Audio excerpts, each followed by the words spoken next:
Adeptes de la grande toile, bonjour. Aujourd'hui, on va parler d'un des films les plus controversés de Steven Spielberg, moins à cause de ses qualités proprement cinématographiques que du sujet qu'il aborde, j'ai nommé Munich.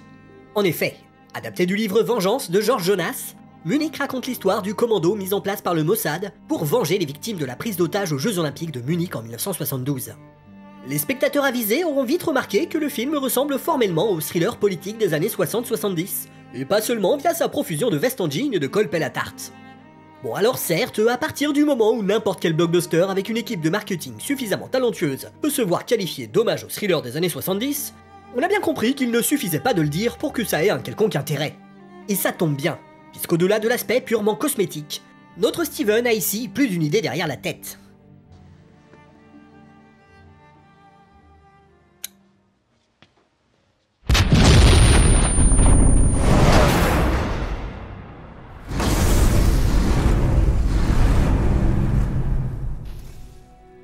Si on vous parle de réalisateurs cinéphiles friands de citations, quels sont les premiers noms qui vous viendront le plus rapidement à l'esprit?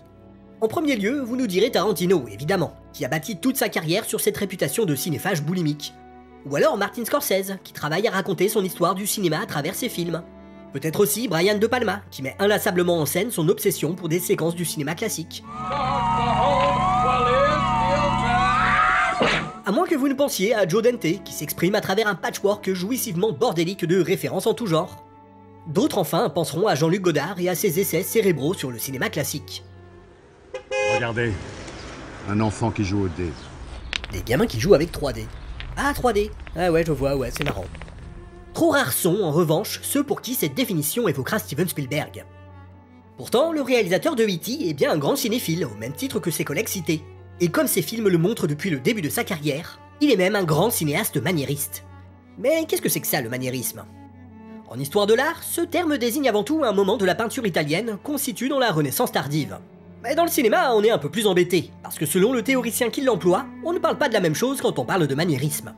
Bon, dans le cas de Spielberg et de certains des autres cinéastes que l'on a cités, la définition du critique Serge Danet semble convenir, à savoir des cinéastes dont les films ont le cinéma pour toile de fond. Autrement dit, des cinéastes dont le cinéma est bâti sur la mémoire des films qui les ont précédés.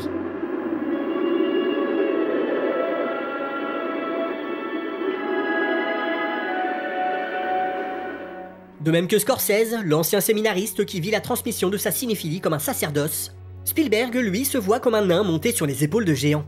You stood on the shoulders of geniuses to accomplish something as fast as you could, and now you're selling it. You want to sell it. Ou encore comme un passeur, pour reprendre une formule chère à Serge Danet. Ce motif traverse sa carrière jusqu'à aujourd'hui.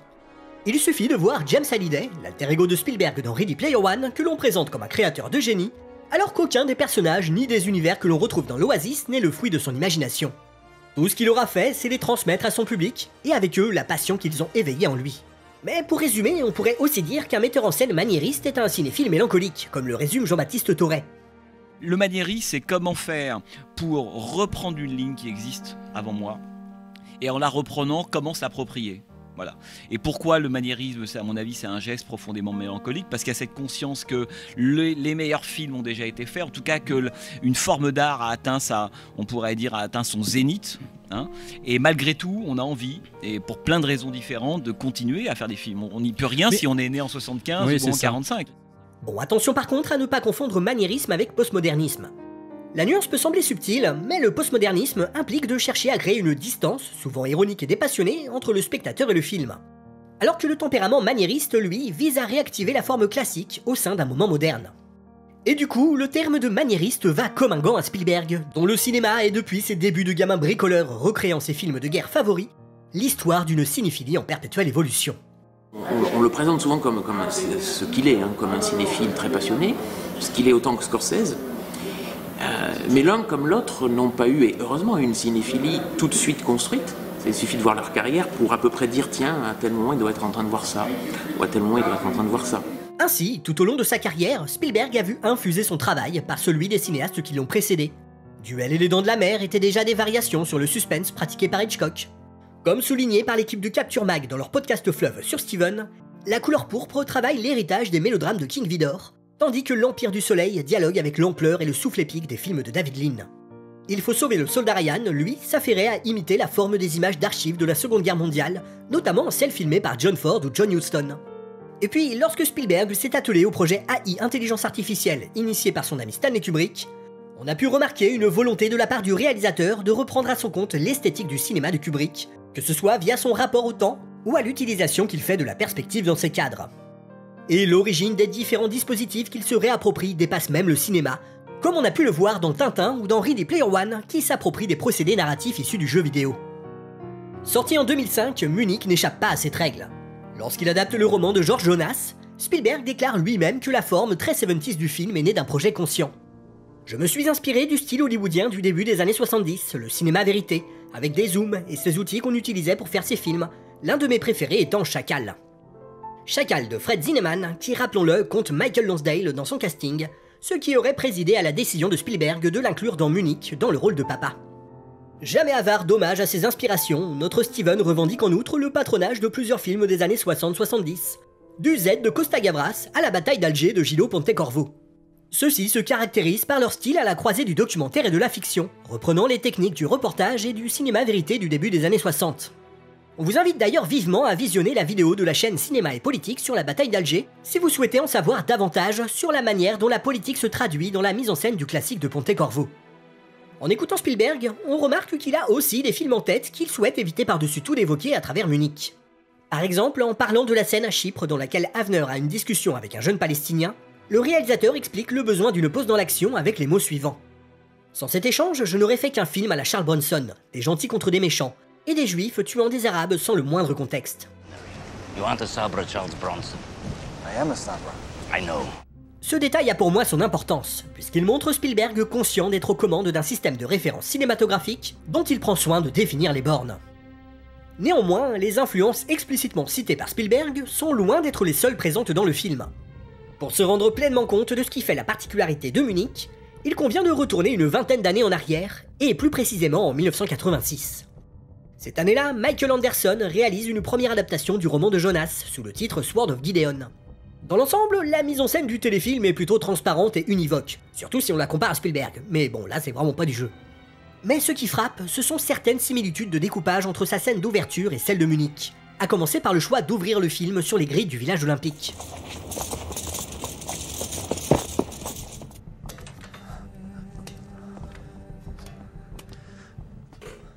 Bon, je ne suis pas sûr que la séquence marque une envie pour Spielberg de revendiquer l'affiliation du réalisateur d'Orca, ni même s'il a tout simplement vu Sword of Gideon. Néanmoins, mon hypothèse est que cette séquence lui permet de rappeler qu'il est conscient du fait que le sujet a déjà été traité, et que cette ouverture, de même que les images d'archives qui viendront la compléter, est une manière de permettre au spectateur d'entrer doucement dans le film en le confrontant à des images neutres et familières. Mais bon, passé cette introduction, on n'est plus du tout chez Michael Anderson, parce qu'avec Munich, Spielberg s'emploie à faire une synthèse du thriller des années 60-70, mais qui reste malgré tout un film de Steven Spielberg. Et du coup, qu'est-ce que c'est au juste un film de Steven Spielberg ? Eh bien, pour rester sur ce qui est immédiatement discernable à l'œil nu, on pourrait dire que c'est une panoplie de figures de style maniées avec brio. Par exemple, les fameux Wonners, ces longues prises où se niche un nombre incroyable de valeurs de plan. Des vitres utilisées à la fois pour leur reflet et leur transparence.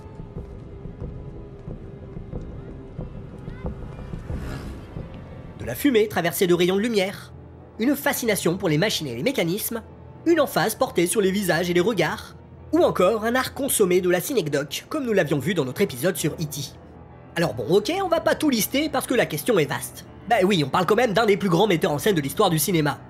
Mais si on veut malgré tout tenter de reconstituer l'ADN du cinéma de Tonton Steven, on peut commencer à regarder quelle est la toile de fond cinématographique, comme dirait Danet, qui relie tous ces films. Et là, il y a une base sur laquelle tout le monde est à peu près d'accord, c'est l'influence de John Ford. Même quand il n'est pas cité littéralement dans ses films, la présence du cinéaste alpha et oméga du cinéma américain s'y fait toujours ressentir. Et Munich fait écho à de nombreuses thématiques développées dans le cinéma de Ford, principalement celui de l'individu face à son héritage paternel, qui appelle occasionnellement une tonalité élégiaque. On y trouve aussi la construction d'une identité au sein d'une communauté ou face à celle-ci, ou encore la thématique du rituel.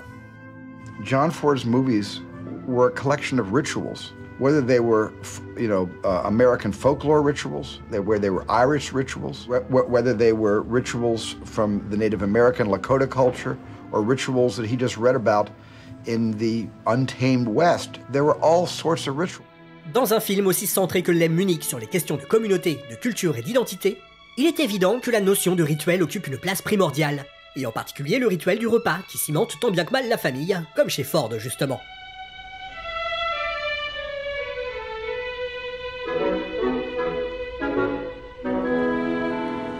Come on, you're a Jew, you're a stranger, it's written someplace or other that I'm meant to ask you to come and break bread with me. Et à ce sujet, on vous invite d'ailleurs à regarder la très bonne vidéo en 3 parties de la chaîne Enfant Terrible sur la nourriture chez Spielberg. Bien sûr, on pense également à l'influence déterminante d'Hitchcock. En bon élève du réalisateur de Psychose, Spielberg travaille les nerfs du spectateur en le faisant accéder à des informations que les personnages ignorent, usant par exemple de mouvements de caméra autonomes qui semblent suivre le regard d'un observateur omniscient. Et de manière plus large, on peut considérer que le caractère faussement intuitif des films de Spielberg, souvent qualifiés de manipulateurs, se place en droite ligne de l'héritage du maître du suspense. Après tout, Hitchcock lui-même déclarait faire non pas de la direction d'acteur, mais de spectateur. Et cette maîtrise des émotions du spectateur se retrouve dans une brève séquence de farce surprenante. Cette séquence sans dialogue montre l'appétence de Spielberg pour le burlesque, Chaplin et Keaton en tête, ainsi que pour les Marx Brothers. Et au niveau de la construction, à base de questions-réponses, on est un peu sur du Tex Avery.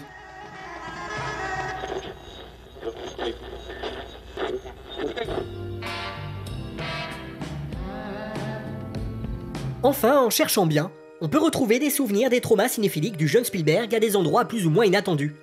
Par exemple, la scène du flashback vue à travers le hublot de l'avion évoque l'épisode de la 4ème dimension, Cauchemar à 20 000 pieds, dont Spielberg avait d'ailleurs produit un remake.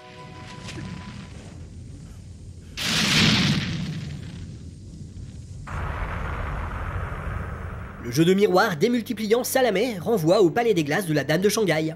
Et enfin, un dialogue au sujet du récit biblique de l'Exode peut rappeler indirectement la vénération portée par Spielberg aux 10 commandements de Cecil B. 2000.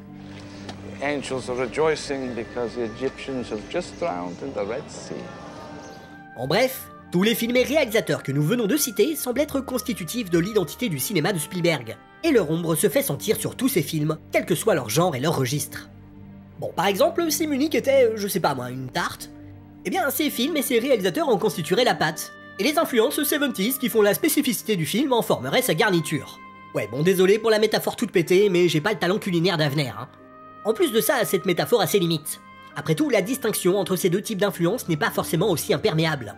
En effet, il existe au moins un metteur en scène que l'on pourrait inclure à la fois dans l'une et l'autre des deux catégories, tant son cinéma, qui a influencé Spielberg depuis ses débuts, occupe une place toute particulière dans Munich. Peut-être il est intéressant de se rappeler que dans les années 70, donc l'époque du Nouvel Hollywood, le cinéaste dont Spielberg avoue l'influence et qui est celui qu'il admire et qui chronologiquement est le plus proche, c'est John Frankenheimer. John Frankenheimer, grand cinéaste de la politique et de l'action dans les années 60, qui vient de la télé aussi. Et bon, je crois que formellement, la dette est évidente. C'est-à-dire il y a une manière d'appréhender le réel, le viscéral, l'urgence, voire le malaise physique au cœur du cinéma de genre ou du cinéma d'action, que je vois tout à fait se transporter de films de John Frankenheimer des années 60 au cinéma de Spielberg, qui fait rencontre du troisième type. Et de fait, Munich montre bien que le cinéma de Frankenheimer est bien davantage qu'un amour de jeunesse pour Spielberg. On y retrouve par exemple la même courte focale qui déformait les traits d'un Rock Hudson dans l'OVNI Seconds, mais aussi d'autres tics de mise en scène qui dérogent au classicisme, comme un grand angle permettant des jeux d'échelle extrêmes au point de placer les personnages dans un bord cadre dérangeant qu'on avait déjà vu dans The Train ou The Gypsy Moth. Mais pour rendre à César ce qui lui appartient, on peut rappeler que chez Frankenheimer comme chez Spielberg, ces utilisations de gros plans ou encore d'échelles doivent énormément aux œuvres d'Orson Welles et Robert Wise, deux metteurs en scène à l'interface entre le classicisme hollywoodien et des expérimentations formelles résolument modernes. Mais le film de Frankenheimer auquel Munich fait la part belle, c'est sans conteste Black Sunday. Ce thriller de 1977, qui avait déjà pour sujet le groupe terroriste Septembre Noir, annonce Munich par bien des aspects. Notamment dans l'assaut qui ouvre le film, qui inspirera Spielberg dans le découpage de la scène de l'attentat imaginé par Avner, une scène énergique qui doit beaucoup au style pris sur le vif en vogue dans les années 70. À ce titre, l'influence la plus évidente, à la fois sur Black Sunday et sur Munich, reste très probablement celle de William Friedkin. Et oui, le réalisateur de French Connection et de L'Exorciste a fait entrer le thriller américain dans les années 70, en y adaptant la grammaire du cinéma politique italien des années 60, tel que le pratiquaient Francesco Rossi et autres Gillo Pontecorvo dont nous vous parlions plus tôt. Spielberg m'a appelé au moment de la sortie de Munich pour me dire qu'il me devait le style cinématographique de son film. Avant de commencer, il s'était fait projeter French Connection, L'Exorciste, Sorcerer, et avait repris à son compte mon utilisation du zoom. Si Friedkin, qui a apprécié Munich, s'est avoué touché par l'hommage, il semble malgré tout avoir trouvé que le produit fini n'avait pas grand chose à voir avec ses propres films. Pourtant, difficile de ne pas penser à French Connection ou Sorcerer devant l'utilisation que fait Spielberg de la figure du zoom. But I decided to probably use the zoom lens on this more than I've ever used it before in any film I've ever directed, because that was harkened back to the era where rather than dolly the camera forward, you just sort of reached out with the lens, which also gives you a sense of documentary, it gives you a sense of being there. Loin d'un certain cinéma d'exploitation de la même époque, où les zooms rapides sont utilisés comme autant d'effets chocs, cet outil, tel qu'utilisé par Friedkin, a une visée narrative toute particulière. En permettant des changements extrêmes de valeur de plan, il fixe l'attention du spectateur sur un détail du cadre, tout en lui permettant de garder à l'esprit le contexte. Cette figure de style est particulièrement utile et économique dans le cadre de séquences d'exposition. Mais une autre séquence évoque Friedkin de manière assez inattendue, la scène de travestissement qui convoque une iconographie queer pouvant sembler incongrue dans un film dramatique de Spielberg. Elle peut rappeler l'approche naturaliste de sujets queer par Friedkin dans des films tels que Boys in the Band ou Cruising, dans lequel, comme dans Munich justement, la question des identités brouillées est centrale. On rappelle d'ailleurs que, si étonnant que ça puisse paraître, le premier projet d'adaptation de Cruising avait été mis en chantier par Spielberg avant d'être récupéré par William Friedkin. Ce qui peut expliquer une autre évocation du film de Friedkin lors de la scène de sexe durant laquelle le personnage revit le trauma de la prise d'otage.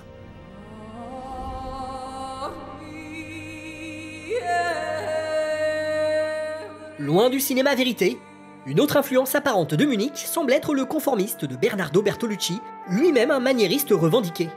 Aux antipodes du style documentaire de Friedkin ou Pontecorvo, Bertolucci et son directeur de la photo Vittorio Storaro y traitent la couleur de manière à ce qu'elle se fasse l'écho des tourments intérieurs du personnage principal. Et de même, pour Munich, le chef opérateur Janusz Kaminski a choisi de donner à chaque ville une coloration particulière pour signifier la progression des personnages. Ceux-ci naviguent ainsi dans des univers cinématographiques variés, avec une image tantôt traitée sous blanchiment, tantôt saturée, tantôt teintée de bleu nuit. Janusz actually had a different color for every country. He had a different palette for every country.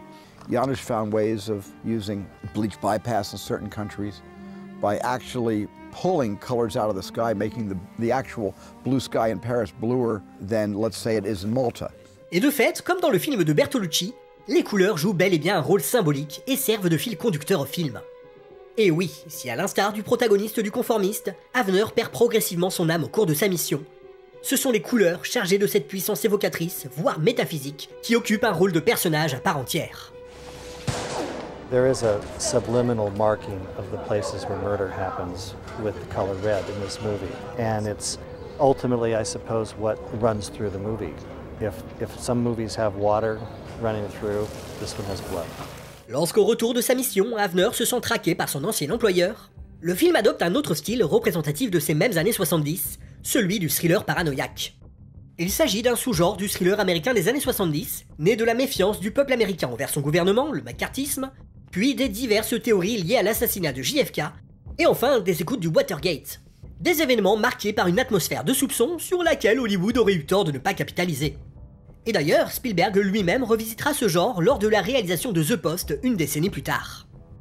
Ainsi, ce genre met en scène des personnages à l'esprit et au corps travaillés par une angoisse permanente, ce que la mise en scène de Munich reproduit par exemple ici, en utilisant un procédé typique du genre.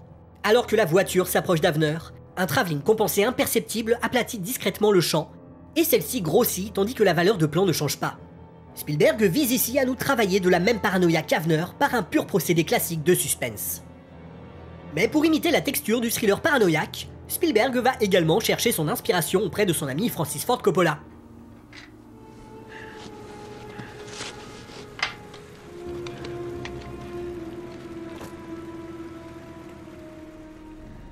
Coppola est d'ailleurs cité dans Munich via une autre référence évoquée explicitement par l'équipe du film. Nous vous parlions plutôt de l'influence de John Ford sur la mise en scène des rituels liés à la nourriture. Pour la scène du repas avec le personnage de papa, le production designer du film, Rick Carter, citera plus volontiers le parrain.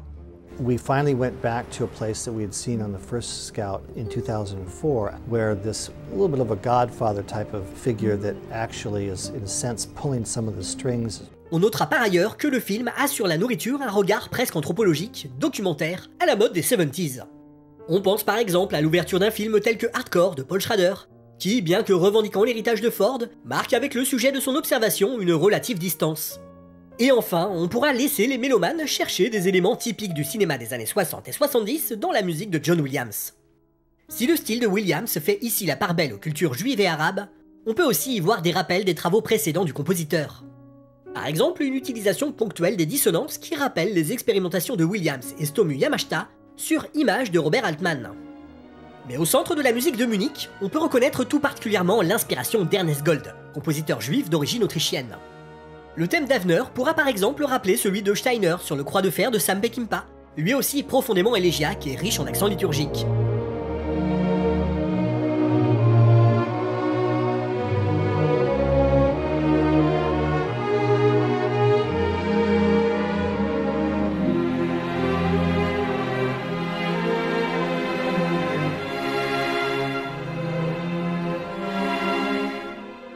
Mais à mon sens, ce n'est pas la seule fois que Williams répond à Gold sur sa partition.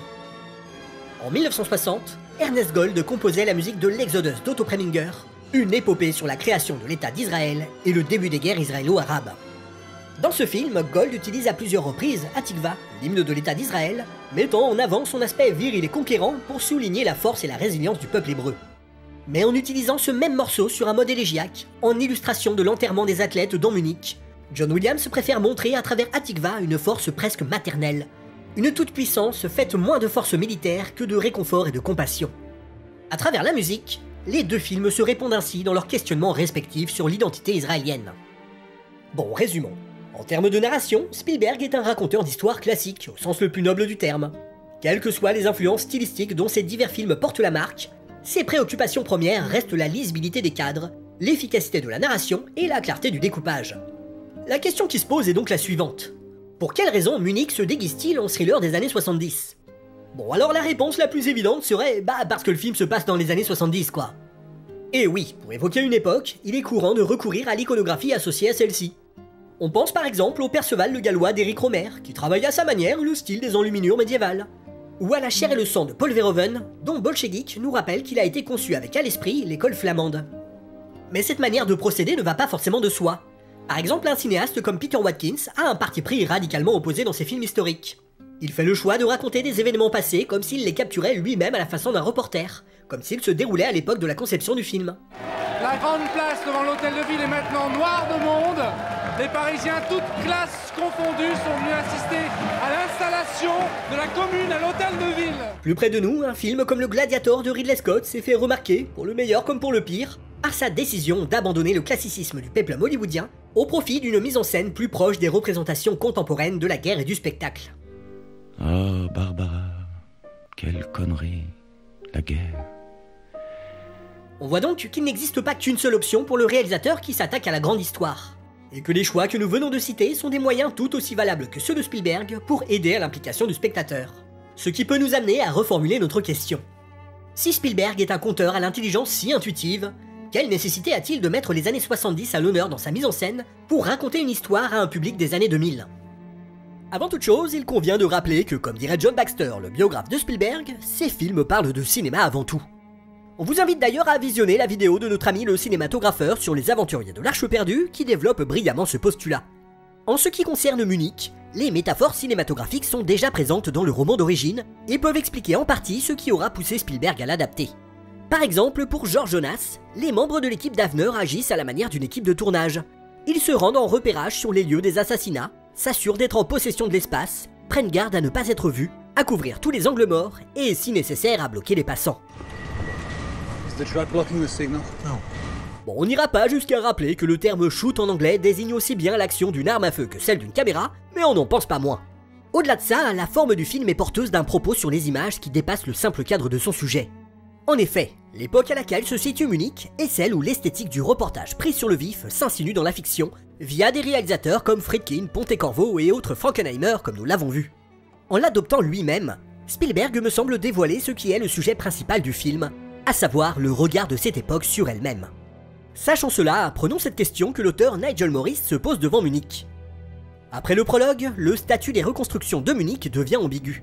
Sont-elles des flashbacks subjectifs, comme le montage le suggère, alors qu'Avner n'y était pas, ou des docudramas objectifs permettant de renforcer par métonymie la modalité de la fiction ? Pour moi, la réponse est à chercher dans le style de mise en scène de chacune de ces deux reconstitutions. Celle du prologue favorise un filmage classique, sobre et transparent, tandis que celles qui proviennent des visions d'Avner se rapprochent davantage d'une mise en scène de reportage prise sur le vif, mais stylisée à la manière d'un film de fiction comme ceux de Friedkin ou Frankenheimer. Ce qui nous permet donc de supposer qu'Avner imagine Munich en extrapolant non seulement à partir d'images de reportage, mais aussi de l'iconographie du cinéma dont notre inconscient collectif est saturé. L'essayiste Derek Paget propose cette distinction entre le cinéma narratif classique et le documentaire. Là où le cinéma narratif classique attire le spectateur via l'identification et produit une catharsis, le documentaire s'adresse à un observateur distant et dépassionné. Mais comme on peut le voir dans Munich, cette distinction est brouillée par l'arrivée de l'esthétique du cinéma vérité dans la fiction. Ainsi, dans ce film, peu importe si les images sont vraies ou fausses. Spielberg, tout metteur en scène sensitif qu'il est, nous montre que le seul véritable enjeu est l'affect que les images convoquent chez le spectateur, et l'utilisation politique destructrice qui est faite de celui-ci. Et c'est d'ailleurs ce qui explique le dernier plan du film. Un plan de grand ensemble montrant sobrement le World Trade Center et évoquant par métonymie les attentats du 11 septembre. Spielberg semble rappeler par ce plan que des images prises sur le vif, comme celle du 11 septembre, et la lecture émotionnelle qu'elles convoquent, ne nous apportent au fond qu'une connaissance extrêmement limitée de la vérité des événements. À l'instar de celles d'attentats comme celui de Munich, elles ont beau être authentiques, elles n'épuisent pas tout ce qu'il y a à en savoir. A man with a stocking mask on his face. Weird. What's going on inside that head and that mind? Et leur caution réelle peut permettre aux dirigeants politiques de les instrumentaliser pour justifier les pires atrocités qui coûtent au peuple leurs âmes comme elles ont coûté la sienne à Avner.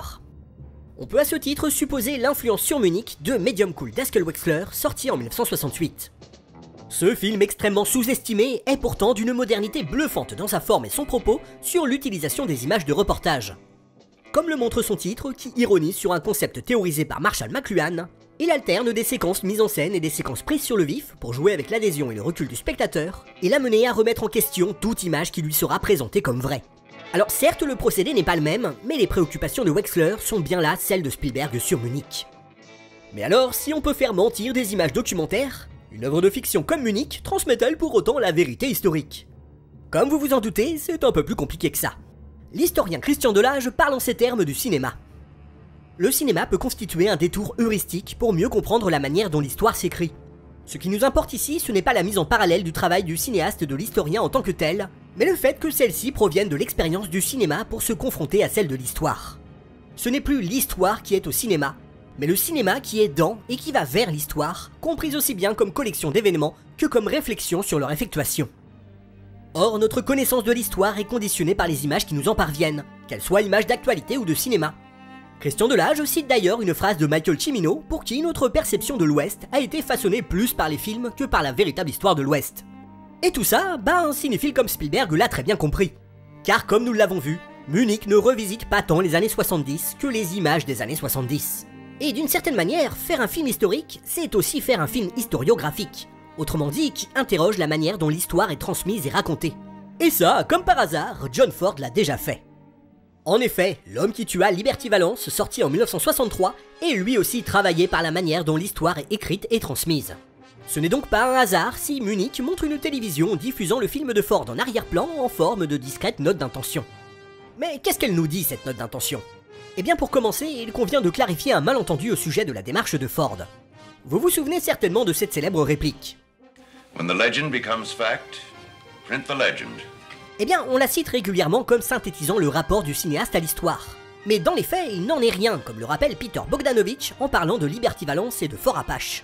A lot of people have said that Ford agrees with the point, print the legend. But in fact, that isn't the point at all, because Ford has just told you the truth in two films, vividly showing that Henry Fonda was desperately wrong and that Jimmy Stewart didn't kill Liberty Valance. So he's printed the truth, not the legend. Et oui, en montrant la manière dont les faits se sont réellement déroulés, il fait le choix de nous donner à voir le caractère factice de cette légende que les personnages choisissent de rapporter. Ou, comme le dit Jean-Louis Letras dans son essai sur Liberty Valance, celui-ci s'achève sur la précarité de l'histoire, récit sujet à contestation perpétuelle. C'est justement sur cette tension que repose Munich, et le spectateur est bel et bien mis dans la position d'Avner lors de la scène où deux jeunes soldats israéliens avec des étoiles plein les yeux le saluent en héros alors qu'il a vu l'horreur de l'histoire derrière la légende. Ou encore lorsque sa mère, consciente de cette tension entre histoire et légende, fait pourtant le choix de s'attacher à la légende. Do you want me to tell you what I did? No. Enfin, le film nous propose un clin d'œil non dépourvu d'ironie à la précarité du récit historique. Lors de l'attentat à Paris, la fille de la future victime quitte son appartement annonçant fièrement à sa mère avoir bien révisé son contrôle d'histoire, ignorante du fait que l'histoire est en train de se dérouler autour d'elle en ce moment même. À l'époque de L'homme qui tua Liberty Valance, Ford est parvenu à un moment de sa carrière où prédomine un regard lucide sur le rapport des États-Unis à leur histoire, comme l'annonçait déjà la conclusion du massacre de Fort Apache 15 ans plus tôt. Tiens, et tant qu'on y est, Fort Apache fait lui aussi l'objet d'une citation dans Munich. It will be beautiful. They aren't forgotten because they haven't died. They're living. Right out there. Collingwood and the rest. They'll keep on living as long as the regiment lives. Cette lucidité se changera en une profonde amertume qui culminera à la toute fin de sa filmographie dans des films comme Les Cheyennes ou encore Frontières chinoises. Des films désabusés, sans gloire, sans héroïsme, dans lesquels on ne peut pas franchement accuser le réalisateur d'imprimer la légende. C'est cette période du cinéma de John Ford qui annonce les westerns des années 70, et plus largement l'esprit iconoclaste du nouvel Hollywood. Et en bon élève du maître, c'est ce Ford-là que Spielberg convoque lorsqu'il s'empare de ce moment fondateur de la géopolitique du demi-siècle passé. C'est ce qui nous permet de supposer que les citations sont également une occasion pour Spielberg de revisiter sa propre carrière. Par exemple, la technique du zoom n'est pas neuve chez le cinéaste. On en retrouve aussi dans son Sugarland Express de 1974, soit le premier film qu'il a réalisé après les événements racontés par Munich. Le film est photographié par Vilmos Zsigmond, chef opérateur emblématique du nouvel Hollywood, et il se revendique d'un réalisme poétique, c'est-à-dire d'un regard immersif et réaliste n'interdisant pas une veine poétique qui s'exprime par exemple dans les lumières et les décors. Et donc on peut supposer que Munich est en quelque sorte un retour aux sources, et que voir les événements à travers les lunettes du Spielberg de l'époque a sans doute pu sembler au Spielberg des années 2000 la manière la plus pertinente de les faire revivre à l'écran. Quand Spielberg commence sa carrière à la fin des années 1960, le zoom est une figure de style majoritaire dans la production hollywoodienne. Il illustre avec âpreté la réalité contemporaine que les cinéastes du nouvel Hollywood notamment s'engagent à communiquer. On peut aussi noter que le choix de Spielberg de s'inspirer ouvertement du cinéma de Gillo Pontecorvo n'est pas anodin. Et oui, le réalisateur italien a essuyé de vives critiques, notamment à travers son film Capo sorti en 1960, pour avoir fait le choix de raconter un événement historique grave de manière stylisée et spectaculaire, une critique à laquelle le réalisateur de La Liste de Schindler n'est pas étranger puisqu'il l'aura subi tout au long de sa carrière. Et de fait, les interviews de Spielberg le montrent travailler par les mêmes questions morales liées à la reconstitution d'événements historiques. I initially did not want to recreate the Munich event. I wanted to just rely on the existing documentary footage, but then I felt that there needed to certainly be a constant reminder of what this story is hinging on, lest we forget. Bref, avec Munich, Spielberg raconte l'histoire de notre rapport aux images. Il nous amène par le prisme d'une œuvre de fiction au réalisme trompeur, à questionner et réévaluer les mythes qui façonnent notre réalité. Spielberg ne prétend pas donner de réponse à nos interrogations sur l'histoire et la légende, sur la vérité et le mensonge. In Tel Aviv, they showed you evidence for this? Evidence? It was more. This is the story and I believe them. Why don't you? Il utilise simplement le cinéma de ses maîtres et de ses pairs pour nous aider à nous poser ces questions. Minority Report, qui précède Munich de quelques années, était déjà porteur des mêmes interrogations. Et d'ailleurs, ce n'est pas un hasard si ce film revisitait tout particulièrement Alfred Hitchcock, Brian De Palma et leur fantasme d'une caméra omnisciente, panoptique, qui nous permettrait de voir la vérité dans ses moindres recoins.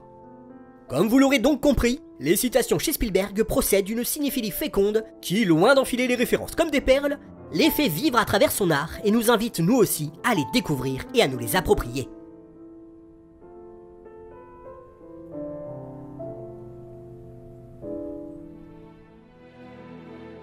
Voilà, c'est tout pour aujourd'hui. Si vous avez aimé cet épisode, n'hésitez pas à vous abonner ou à partager la vidéo. Et si vous vous sentez d'humeur généreuse, vous pouvez contribuer à faire vivre le Ciné Club de Monsieur Bobine sur Utip ou en souscrivant à notre chaîne. Et on remercie d'ailleurs tous ceux qui nous soutiennent. A bientôt!